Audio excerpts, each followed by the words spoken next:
OMG, doesn't this pot roast look so good? Today, I am going to be showing you, lovely people, how I make pot roast for my family, so stay tuned.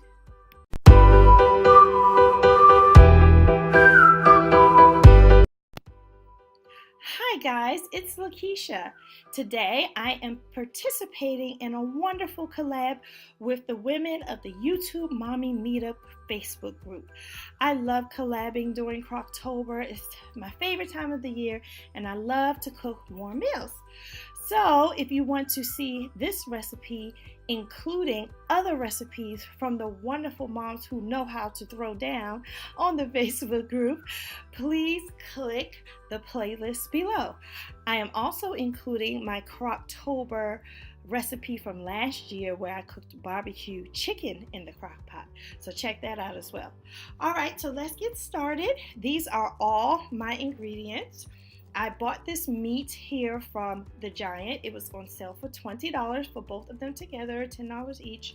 And so I thought that was a good sale, a value pack, and that's great for my family because we have a family of 4 living in the house. Here's the classic salt and pepper, of course steak seasoning, onion seasoning. This Creole seasoning is so good. They sell these at the grocery store. Please get the Creole seasoning when you do this recipe. It really makes the flavor come out. Parsley, garlic, a powder, season all, and this is Worcestershire sauce. The label fell off, so I do apologize for that, but that is that.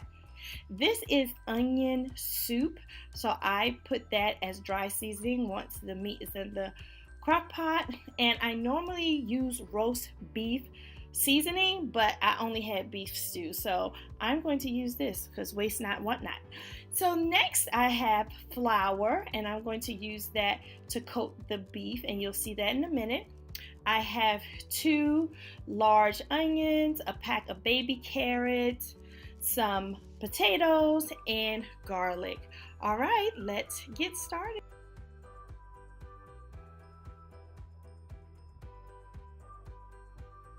One second, guys, I forgot the main thing. I use red velvet cupcake wine in my slow cooker when I roast my beef. It really breaks down the meat and makes it really, really soft, and the flavor is unmatched. So you'll see me use that as well.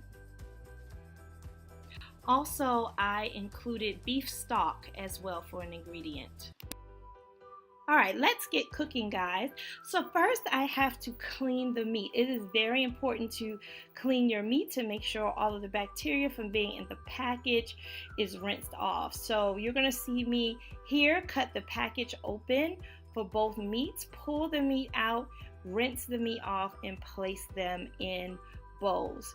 Now, some people skip this part, but I feel it's important to clean your meat. So I'm going to fill the bowl up with water, and then I'm going to pour about 2 or 3 tablespoons of apple cider vinegar into the bowl. You don't want to put too much vinegar in. You want more water than vinegar, or else your meat may taste like vinegar. So you just want enough that's going to clean it as much as you can. And I'm going to throw that package in the trash, and I'm going to get started on the next piece of meat.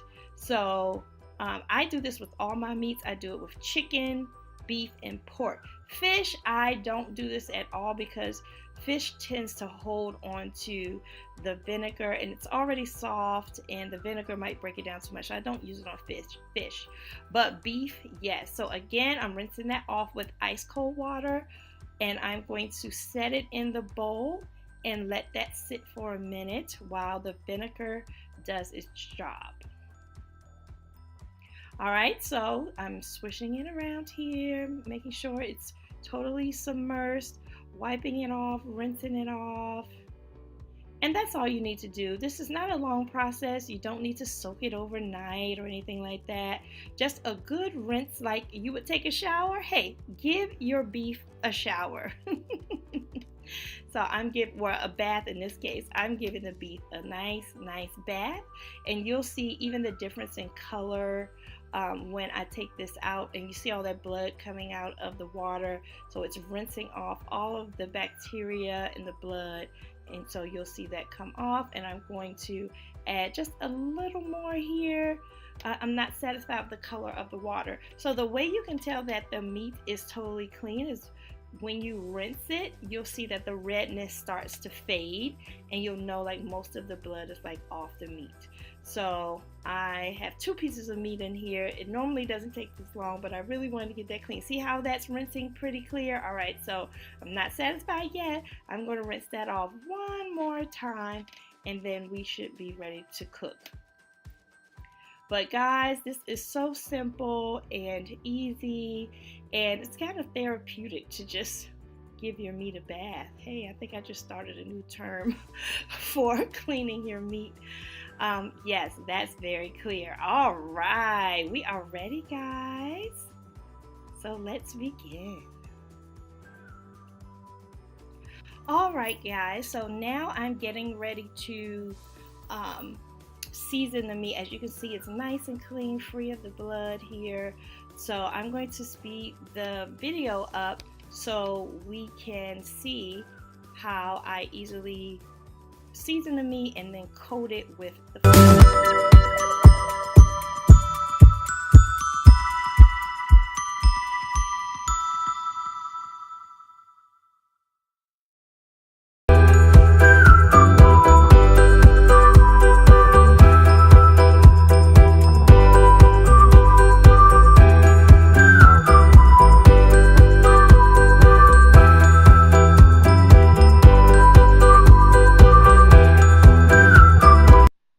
Okay, so after coating both sides, I am now getting the pans ready. I'm doing 2 pans at the same time. I'm coating them with olive oil, and then I'm going to take the beef and sear it. And searing it brings out the flavor. Actually, it seals in the flavor with the juices. Therefore, it brings the flavor out when you eat it. So you see me placing the meat in both pans. I apologize for my camera. It's not, the angle wasn't wide enough to catch both pans fully, but you get the gist. I'm going to be turning these over in about 5 minutes, and you want it to be brown like this. So I'm turning them both over, and I'm letting the other side brown. You can make it as brown as you want, not too crispy, but you want the outside to be a little crispy because you can taste that crispiness when it's in the slow cooker. Okay, so now that they are seared, I'm going to place the meat inside the slow cooker. And you want to make sure you put the meat in first and not the vegetables so it can cook and marinate in the juices. And you guys, it smells so incredibly good. So this meat fits in here. I have 2, but sometimes you can get one really big roast that will still be able to feed your entire family. So once I get that in nice and good, I'm going to chop up all the vegetables so they can go into the slow cooker. All right, so I've chopped up potatoes, onions, I've chopped up some garlic from the beginning of the video, and I chopped up the baby carrots into tiny pieces, and I've actually added more potatoes, and I'm about to put these into the crock pot. And I'm going to speed it up so you can see how that works.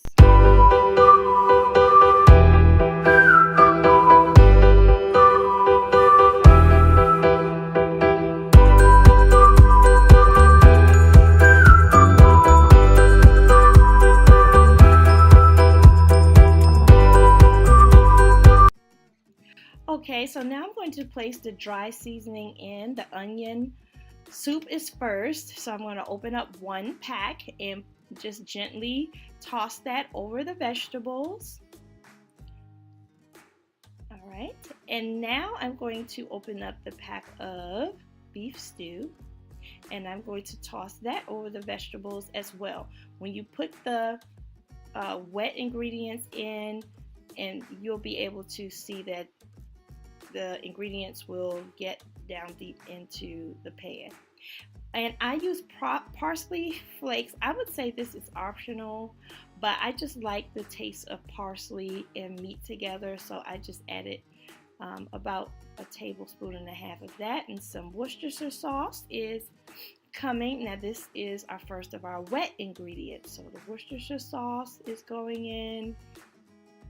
And then next I'm going to grab the Shining VIP, the cupcake red wine. Red wine. Stay close to me. All right, I had to sing that song. Put 1 cup of red wine in there, and I'm going on the edges to ensure that the wine gets to the meat, honey. Yes. Oh my gosh, this is gonna be so good. And then, can you tell I like wine? I'm distracted. And then I'm going to add that beef stock I was talking about at the beginning of the video, and I'm going to pour this entire box into the crock pot. Shake it, shake it, shake it, because we want those ingredients to and that aroma to come forth and come to life. So I'm going to pour that on top of the red wine and coat that very well, again ensuring that the wet ingredients seep down into the meat.